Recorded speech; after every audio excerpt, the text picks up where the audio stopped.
Yeah, well, whether you live in an apartment or a townhome or even your own home, it's probably a good time as meteorologist Brian Slocum joins us to get that air condition checked out, because it's been a while since I've experienced a summer in the South. It's been a couple of years, but from what I can remember, it can get pretty toasty and humid. Yeah, it will. Especially when you consider how warm the spring has been. Already, yeah. It is a little daunting. I'm scared, Brian. I'm scared. And rightfully so.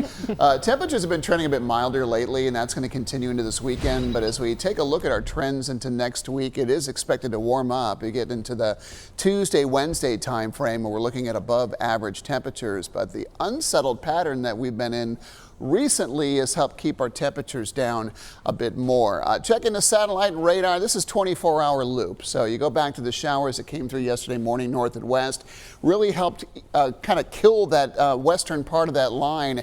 And it really ramped up as it crossed the Virginia border into Rockingham County, Caswell. We had a number of severe thunderstorm warnings very late yesterday evening. The timing was a little off too. This didn't come through until later, but it did down some trees in that general area. That's where the heaviest rain fell over Rockingham County near Reidsville at Shiloh Airport, Burlington over 0.4 of an inch.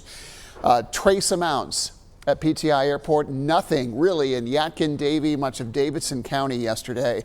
Had a storm produce some rain near Asheboro, about 1/3 of an inch of rain there. This morning we've got some moisture at cloud level. Checking the observations current in Mount Airy and in Stewart, rain is not reaching the ground there. They're reporting fair skies, but there's moisture up that way. But it is interesting to see that we're beginning to see some rain popping up on radar, showing that there's at least enough moisture in the mid-levels to produce that. Because if you look down south, this is what's coming. The front has gotten through, but there's an area of low pressure that has formed. And along the eastern flank of this, there is a strong line of thunderstorms pushing through Columbia and stretched down, but really between Columbia and Greenville. The wind gusts along this line are up to about 50 or 55 miles per hour. If this holds together, and this time of day, that is a pretty big if, it can get into the Charlotte area with some strong wind gusts and may even get into our southern counties. So we do have a rain chance in for the morning for areas south of I-40. The average Triad rain chance is 30%. It's likely going to be higher south of I-40 this morning. It may include some of these thunderstorms, again, if they can hold together over the next couple of hours. Winds are so gusty, it's formed another line out ahead of this. It's got some thunder and lightning out in front of it too. So we're keeping a close eye on this morning. As we go to our models, look how well it's initializing with that moisture showing up at least at cloud level.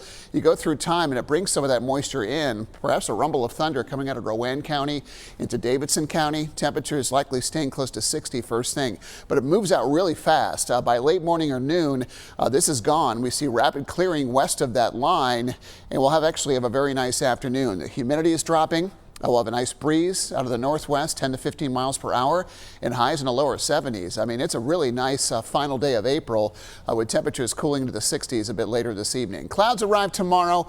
A few sprinkles are showing up in the models. We'll see for Friday. Right now we have a dry forecast, but it does look a little bit wetter as we head into the weekend. So getting through your forecast, again, the best rain chances are going to be in the southern half of the Piedmont, and the chance is going to be likely higher than 30%. North of I-40 will be lower. More sunshine, northwest winds at 10 to 15. Your high should be close to 72 degrees this afternoon. 71 in the foothills, more sunshine than not. Your rain chance comes first thing this morning along with the mountains. By mid-morning, most of that is gone, and we'll see some rapid clearing farther west. Lower 60s expected for the mountains. Winds could gust as high as 20 miles per hour. I want to touch on the weekend. We're expecting a band of rain to set up somewhere from Georgia through North Carolina. The models have been moving the northern edge of this north and south, and then back north and south. So we'll have to wait and see how this sets up.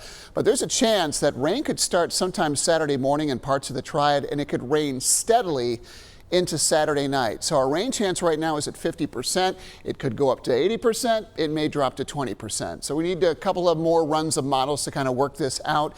But again, Saturday could be soggy over parts of the area. Again, that 50% chance of rain, a north wind too, and temperatures cooling down. Sunny and upper 60s expected Sunday, and then we start to warm things up again.